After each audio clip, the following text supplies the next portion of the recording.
Labą dieną, sveikiname su visais, kurie yra ir salėje susirinkę ir taip pat stebi mus kitapus ekranų.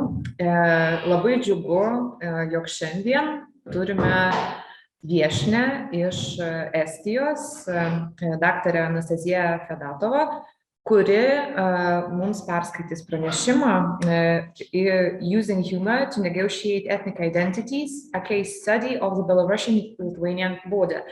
Turiu priminti, kad paskaita vyks anglų kalba ir klausimus galite užduoti ir angliškai, ir lietuviškai mūsų pokalbių kambaryje. Taip pat turiu priminti, jog šis seminaras yra Instituto tautosakininkų vykdomos ilgalaikės programos seminaras iš naujausių tautosakos ir mitologijos tyrimų ciklo. Taigi, dar kartą pristatau mūsų pranešėją, daktarę Anastasiją Fiadotovą, ir kviečiu paklausyti jos pranešimo. So, Nastya, thank you for coming, and please, the floor is yours. Ačiū. Thank you for the introduction. And it's very nice to see you. I'm very sorry my Lithuanian is so awful that I will have to speak in English. But maybe next time. So shall I open them? Yeah. Maybe I will would you like me to share the whole screen and then open open the presentation? Yes.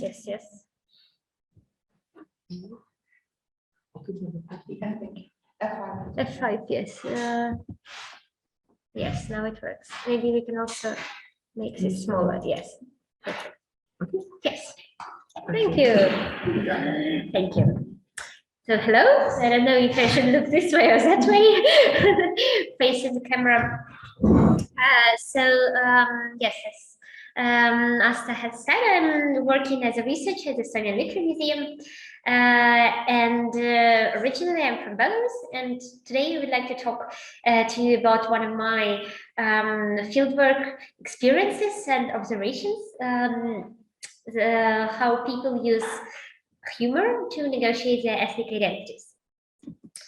So this comes from quite long ago, from 2011, when in July I went to do some fieldwork in Astravets district. Well, now Astravets is sadly known for other reasons, for the nuclear power plant, but back then it was just one of the interesting opportunities to go and see the mix of the blend of Belarusian and Lithuanian cultures, I was doing semi-structural oral qualitative interviews, so I had a set of questions, but I also was ready to improvise and ask people about their stories and experiences, and my main focus was on their local humor, because humor is what I studied and continue to study. And because this region, as I said, is a blend of different cultures, I was especially interested in ethnic humor. I wouldn't say I have done a lot, but I have done 12 interviews with people aged between 15 and 81 years old. In fact, such a huge distribution shouldn't be misleading, because most of them were 60 plus, so mostly they were early retired females. If we look at the ethnic identities, ethnic identities of my interviewees, as they themselves have labeled it, so they all had Belarusian citizenship. They had basically Belarusian passports, but when I asked them what is their nationality, they said that they're actually Lithuanian. So they identified themselves, they did not identify themselves as Belarusians, even though we did speak Belarusian with them, and they were fluent in them. Mostly these people are bilingual, maybe not as much so for the younger people, 15 years old teenager girl, for example, didn't speak much Lithuanian, but the older people were bilingual and spoke both Lithuanian and Belarusian. But it was also noticeable that they speak some local versions of languages, and we will also get to it during my presentation later on. And also an interesting aspect to it is that even though these people have lived in this district, many of them have lived for their whole life, and so they continue to live in the territory of Belarus. A lot of their younger family members, like the children and grandchildren, mostly live in Lithuania, in Vilnius, Kaunas, and other bigger cities, and come to visit them on vacation, but and also they come to visit them in Lithuania.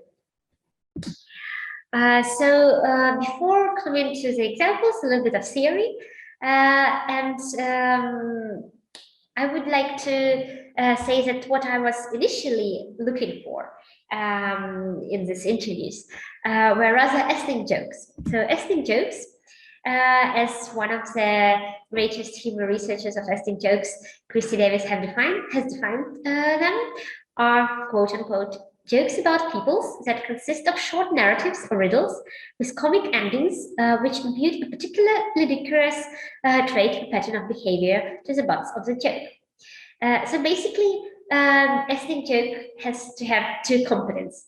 First, it has to be some characters that are identified by their ethnicity, so the I don't know, German and Polish person and American and Lithuanian and Belarusian, whatever. But it's not enough just to have some national label. So it's not enough for the joke to be about Lithuanian. It has to have some particular traits that are attributed to Lithuanian. Play with the stereotypes, for example, about Lithuanian character, or Polish character, or American character, or Jewish character, or play with the language, for example, or the accent that the characters speak. So it shouldn't be random. This national label to the joke to be an ethnic joke. However, it is also important to remember that ethnic jokes are impersonal. So when we tell a joke about a Jewish person, normally we don't mean some particular Jewish person. We just have this generalized image of a Jewish person with all our imaginations and stereotypes we ascribe to it, and we are not aiming at targeting someone in particular. Of course, in the communication, it can be different. So you meet your Jewish friend and he or she does something that fits into the idea of Jewishness, and then you tell a Jewish joke to tease him or her. But in most cases, ethnic jokes are impersonal, and they don't mean anyone in particular. However, if you look at the other concepts that I bring here, the humor based on ethnicity, this is a much broader thing. So this also includes conversational humor, so not set jokes with setup and punchline, but the jokes that just emerge spontaneously as we speak, and also joking relationships. Joking relationships, as you probably all know, is a term coined by Radcliffe Brown, and it means the type of relationships when one group of people is supposed to make fun at the other group of people at some social or in ritual context. So this, in these cases, humor can play with ethnic identities and be much more flexible in the ways they use it. So it's not as stereotypical as ethnic jokes per se. So if we, so before talking about the humor itself, I also asked people about what they think about humor. What is their attitude about ethnic jokes and humor based on ethnic identities? Oh, of course, I got different replies because people are different. Some of my interviewees denied the existence of such humor in their region at all. So when I asked them, okay, so you are Lithuanians, but there are a lot of Belarusians living nearby. Do you have any? Do you joke about each other? They said, no. We have been living peacefully for years and centuries, and there have been no jokes whatsoever. What are you talking about? And this has this underlying assumption that humor that is based on ethnicity actually equals with aggression towards ethnic others. So this is true not only about humor based on ethnicity or ethnic jokes, but also it's a very common thing when we speak about humor and people's attitude towards humor. It is quite common for people to be very cautious about this boundary between humor and aggression, especially when we speak about humor in the form of teasing or some derogatory, more derogatory forms of humor. When I was doing my PhD and I was also asking people about their family humor, I also got a lot of replies like this that no, our humor is only benevolent. We don't have humor directed against each other because people were afraid to cross this boundary between just humorous teasing and serious aggression. But however, there were also other replies, of course. There were people who said, yes, we do have humor that plays with our ethnic identities. But what was especially striking for me at first is that I haven't recorded any ethnic jokes per se. So I haven't recorded any jokes that I've talked about like before this, where they have set up and then punchline, this impersonal ethnic jokes about either Lithuanians or Belarusians or whatever. I didn't record any ethnic jokes about Jews, Russians, Germans, or Polish, or any other nations, in fact. Of course, at first I was very dissatisfied with it. And I thought I was a failure. But then when I started reflecting on it, I thought that it's also quite reasonable. First of all, because jokes with punchlines, is usually something that men rather than women prefer to tell. And as I said earlier, most of my interviews were women, especially elderly women. And as other humor researchers before me have noted that women are more into this kind of conversational and personal kind of humor, rather than telling these jokes with punchlines. And moreover, another reason why I might not have recorded any ethnic jokes is because it is not always possible for people to come up with a joke if you just come to them and tell them a joke. The jokes often appear in the conversation when they're relevant to the context of the conversation. And obviously, my interviewees didn't think any of the jokes they know would be relevant. So when we finally moving on to the examples of humor that I have collected.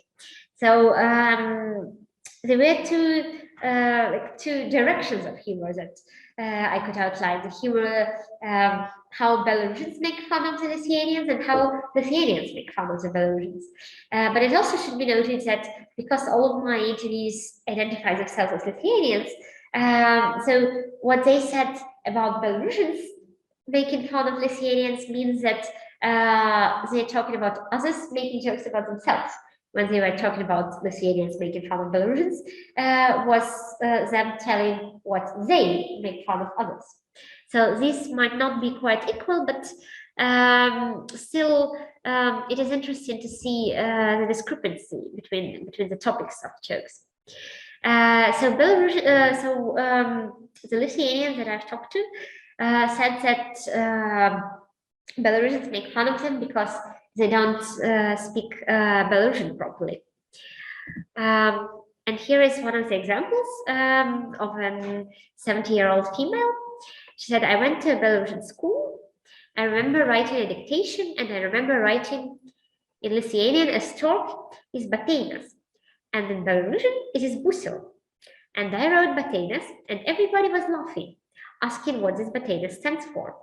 And this example is interesting also because as I have checked from the dictionary, in fact, the Lithuanian word for stork is gudras, and gandras.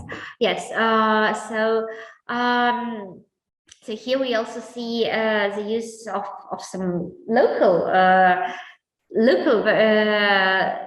language, local dialectic word, and also well, maybe you would also you have also more experience working in this region on the other side of the border, or maybe also on the Belarusian side of the border as well. So in any case, this is one of the examples of how Lithuanians felt they're the butt of the jokes because they don't speak the language of the majority well enough, I mean, fluently. However, when I asked them what kinds of jokes or what kind of humor they had about the Belarusians, quite different topics came up. One of the topics was some perceived negative traits, and the most recurrent one was greediness. For example, one of my interviewees said that, well, I'm often trying to invite my Belarusian neighbor, who is also an elderly lady, to come over for coffee, but then she says, well, if I come over to coffee for you, then I will have to invite you as well. And, you know, I will have to give you some food and coffee, and no, maybe I won't come. And she says that, yes, I make fun of her because of it. But in fact, maybe it's not that funny. So this is also one of the ways to negotiate this boundary between humorous teasing and serious issues in communication, I would say. And another topic that came up is making fun of some lifestyle features and some skills. For example, another interviewee told me that they say that Belarusians cannot do anything like that. Lithuanians have always been making draiki or tem, kompeki, gender nouns. And Belarusians do not know how to do anything, and they're happy about it. So in this respect, we can see also this superiority part of humor, which is one of the most frequent and most popular series of humor that explains why we make fun of someone else, because we feel superior to them. So in this case, the interviewee says that yes, we can do something that they cannot, and they don't even care about not having the skills. So we not only make fun about them, but we also feel good about how skilled we are. Going back to the context of all this making fun of all these interactions, it is important to remember that yes, this is a border region that has had quite a turbulent history, as many of the parts of Eastern Europe, of course. So it has been in different times. It has been part of Lithuania and of Belarus and of Poland.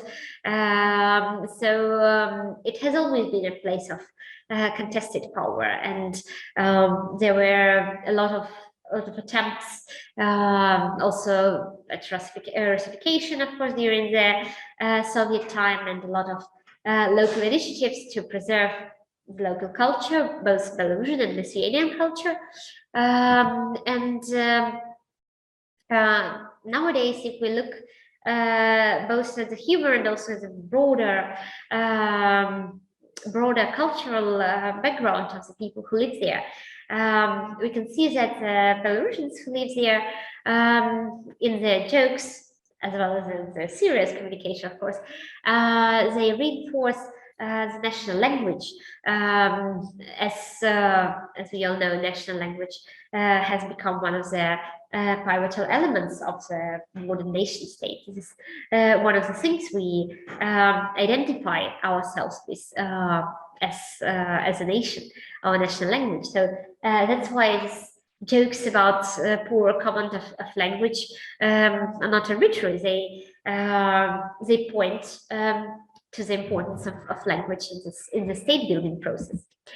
However, the jokes that Lithuanians make about Belarusians, the jokes about the perceived character traits and also about the lack of skills, this kind of humor revolves around a vague notion of national character. So this is something that is not as easy to pinpoint as the language. So the language is quite clear. Yeah, this is one language, this is another. Well, there could be dialects and some melange forms, but mixed form, but still the language is quite easy to identify, whereas national character can be very open to interpretation.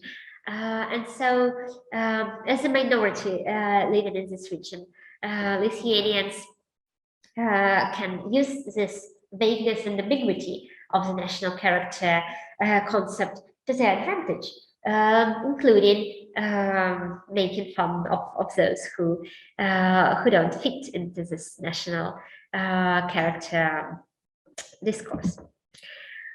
So finally,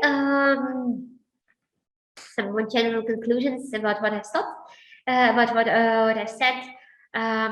It should be noted that humor revolving around ethnicity is much more personalized and also context dependent than ethnic jokes.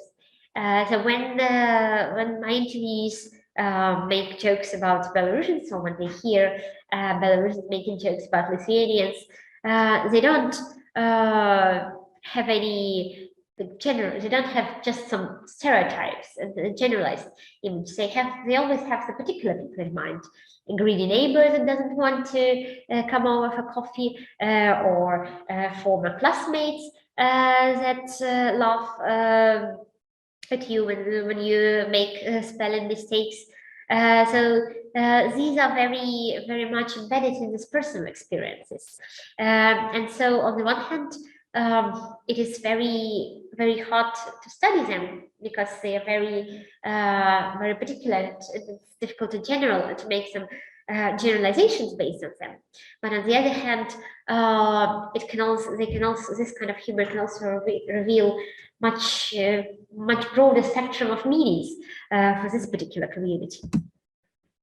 And it also, and humor can also be used to mark symbolic power relations on the border region, because of course it is much more straightforward to use serious modes of communication to build your boundaries and to state your power. But using serious modes of communication can lead to aggression, can lead to aversion, can be subject to censorship, whereas humor is often much more subversive, and it is much more difficult also to censor and prohibit it. And that's why it can be very efficient, in fact, in such contexts when these power relations are negotiated. And finally, it is also clear that ethnic minorities and ethnic majorities highlight quite different aspects of their ethnic identity in their humor. So, whereas the majority tries to use institutional forms of institutional identity markers such as language, for example. The minorities are building their humor and more informal aspects of ethnic identity. So here it is. Thank you for your attention, Archum, and thank you for listening.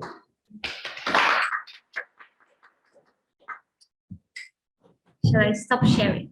Yeah. Okay, so Okay, going back and okay.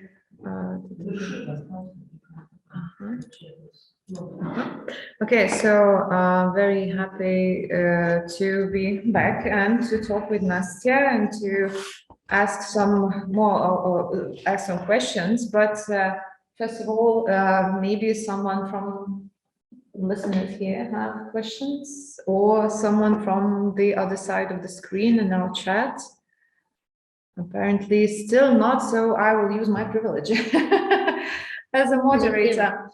Okay, so my question is, as you mentioned in your presentation, you went to the Astravets region, Astravas, Astravo regionas, as we know it.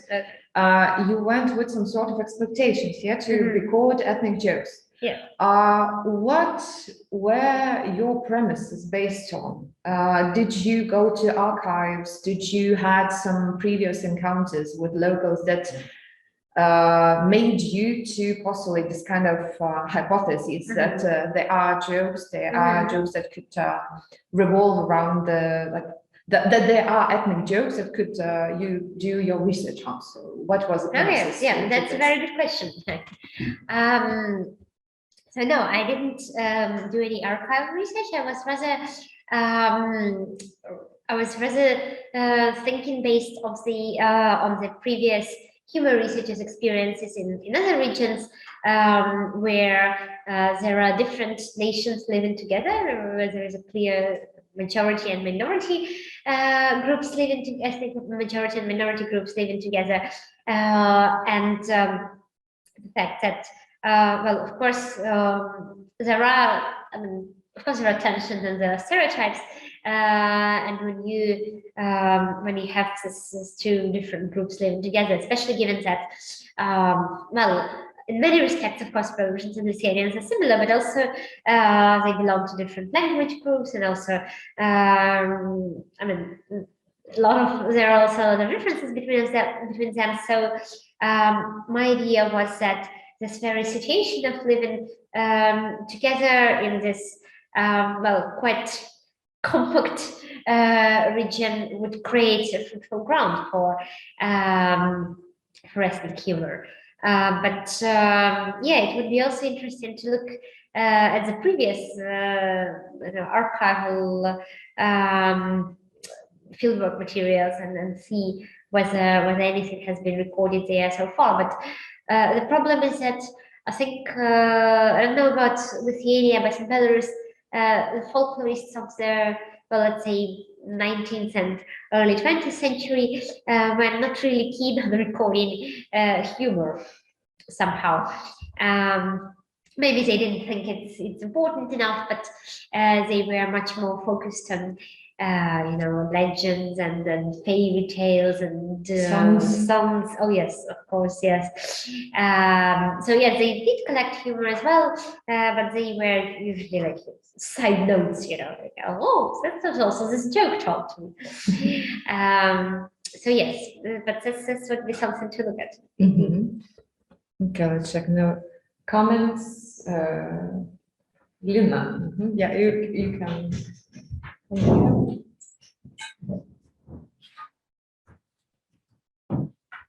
Thank you. Thank you. Bringing back to Astravets, I had a possibility to be in this region as well. And my question would be about you talked about Lithuanians and Belarusians, but did you notice in your interviews that sometimes Lithuanians treat Belarusians as Poles, or Belarusians treat themselves as Poles, and might be some humor based on that, how this identity switches. For example, some people who treat themselves as Belarusian treat Lithuanians in one way, who treat themselves as Poles, considering this maybe Catholic approach, Catholic identification. Did you notice this way? Yes, this is very interesting because I think none of my interviews actually mentioned that they would treat themselves or the Belarusians as Poles. But yes, I agree that in this case, this would be different because mostly because of the religion. Because yes, the Belarusians are mostly Orthodox there as well, but well, some are Catholic too.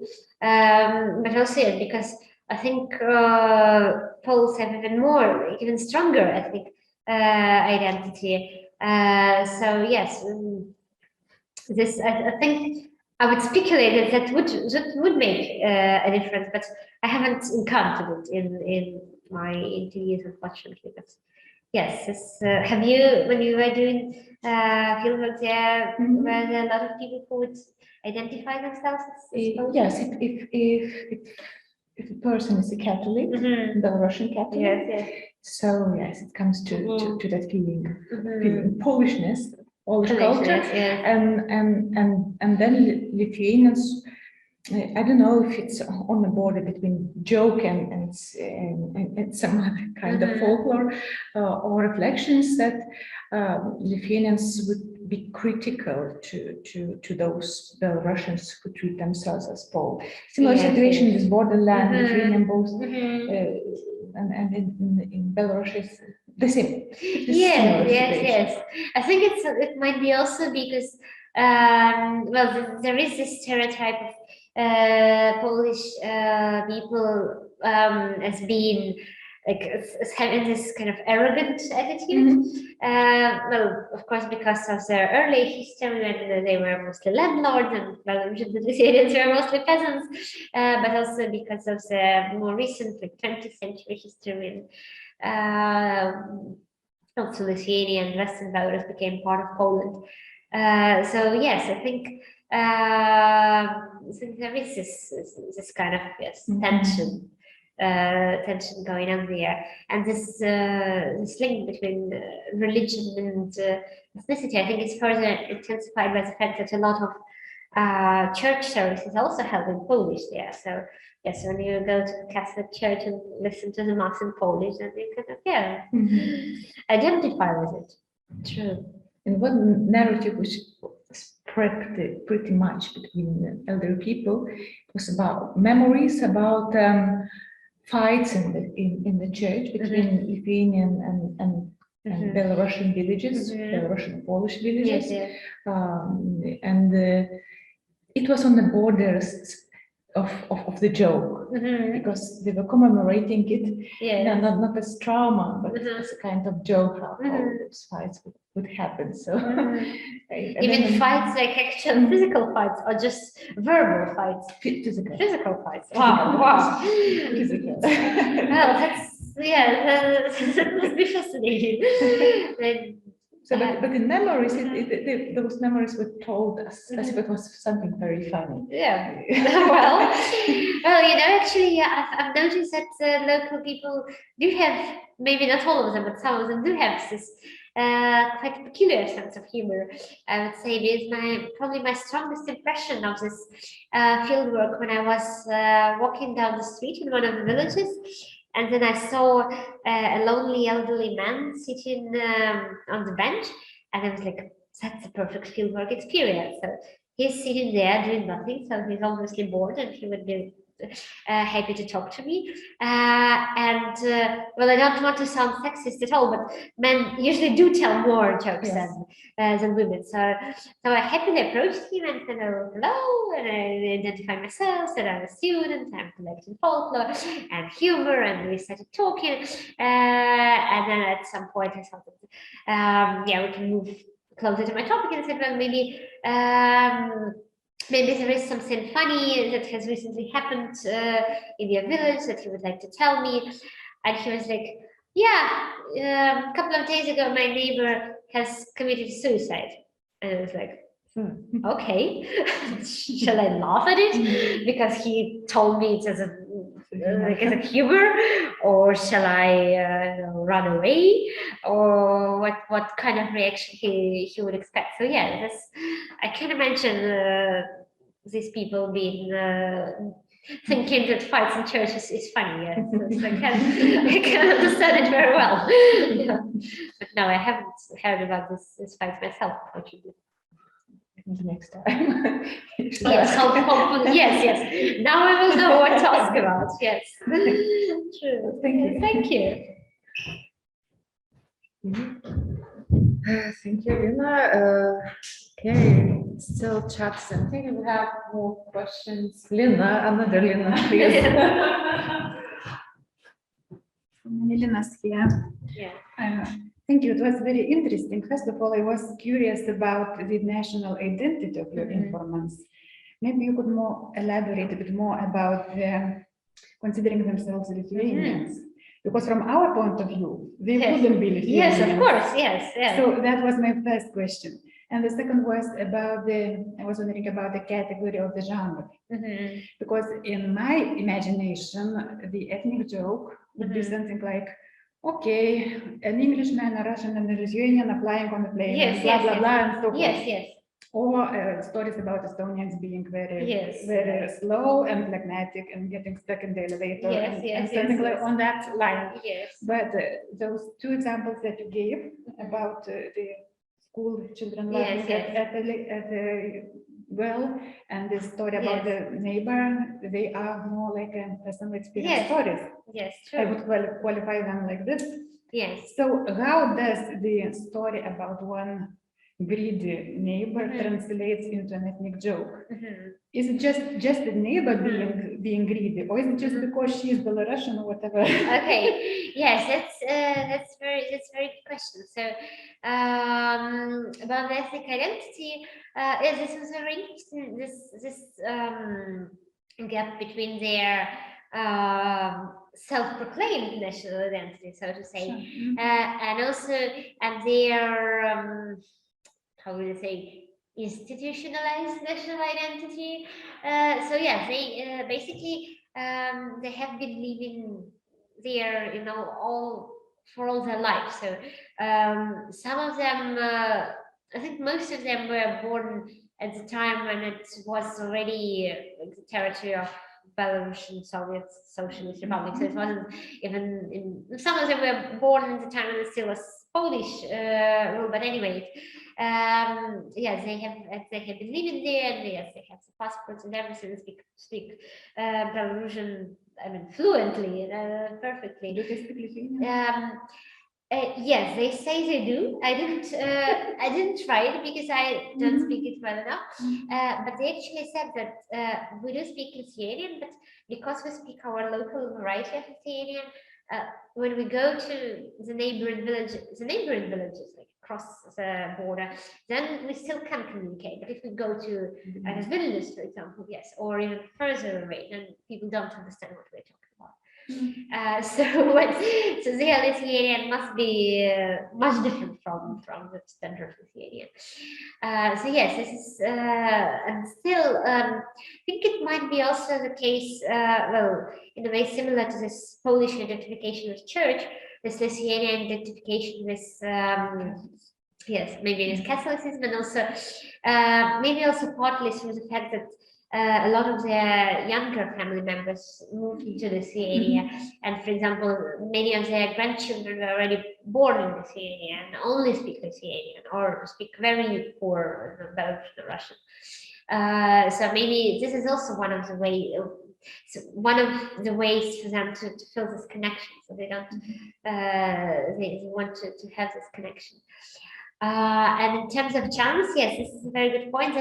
That's exactly why I made this distinction between this ethnic jokes and humor-based ethnicity, because ethnic jokes are exactly what you've described. So they have a setup and then a punchline. And setup might be like the three nations are on the plane or something like this, and the punchline is something funny. And this humor-based ethnicity can be anything. So it can be just a remark, someone being, I don't know, stupid and greedy, and of course, but you're a Belarusian. What can I say? Yes. Or it can be these personal stories that I've brought. So yes, this genre is much more fluid in case of this ethnicity-based humor. Thank you. So, yeah, thank you. Thank you. And more questions or comments. The chat is silent. Maybe someone from the audience. No, so I have another question because the discussion getting heated. So in your presentation, you mentioned censorship, and as I understood, you spoke Belarusian with your informants. Yeah. Might there be a case of self-censorship on both sides, both Belarusian and Lithuanians? Of course, yes, I'm sure there might be, and especially I think it can be also like self-censorship on multiple levels. So on the one hand, you don't always want to tell this joke or to make fun of someone. Well, for various reasons, you might not want to offend this person, or you know, when you tell a joke, there is always this tension if people would laugh or not, because if you tell a joke and no one laughs, then it's a failure. You get this very unpleasant feeling. So some people might not want to tell jokes just because they don't want. Well, they don't want to for some reasons. But the second level of self-censorship would be telling these jokes to me as an interviewer. So like imagine how different we are. Yes, this people living like elderly people living in the rural area, and then me coming from the capital city, and then the age gap is also different. And well, I mean, there are a lot of things we have in common, but also we have just met. And they don't know if I'm, if I'm trustworthy. They don't know what exactly I will do with all this information. Even though I explained it to them, of course, that's only for this academic use, that I will write it in the academic articles, but still, who knows, yes, what people in post-Soviet countries have, as you know, a lot of this distrust for the kind of investigations and questions. So yes, I think that may be the case that some of the jokes just didn't come my way because my interviewees would think that they're not appropriate for me to hear, especially the jokes when if there have some obscene words or some clear aggression. So yeah. Thank you. Sure, Because, it is the case. Yeah, because what I remember from our expeditions back also around the same time when you were in Belarus, Elena was there too. In few cases when we visited informants who spoke Lithuanian, they identified themselves as ethnic Lithuanians and so on, although having Belarusian nationality. We felt that there is some kind of say some sort of breaks, you know, like they feel, as you mentioned, probably that we are not trustworthy to hear some details, to hear some stories, to hear some narratives, and they're excluding us from them. Yes. So this, as a folklorist, you develop the sixth sense, you know, when you kind of feel that they are leaving something in the margins, you know. So this is why I asked, because I have this experience and I know the feeling, and I was just asking, did you feel it, or did you just Yes, I think yes, I did, because not only in that region, of course, but in many cases when I was doing my fieldwork, I had this impression that yes, there is some boundary across which people wouldn't let me. But I mean, it's kind of natural, and then well, we cannot do anything about it.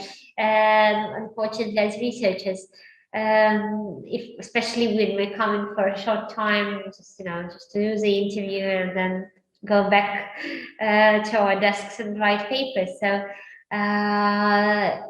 yes, this is the limitation of the interviews we have to face. But still, sometimes you can also learn from the silences. What is silence, and what was the conversation about when suddenly the interview became silent and asked to. Sometimes actually I had experience is not in that region, but in the other parts of Belarus, when people would ask me, would say, yes, I will tell it to you, but please switch off the voice recorder and put your notebook or whatever you're writing with your pen away. Then off record. Yeah, so it's off record. Yes, I will tell you that it's off record. And then this ethics question arises.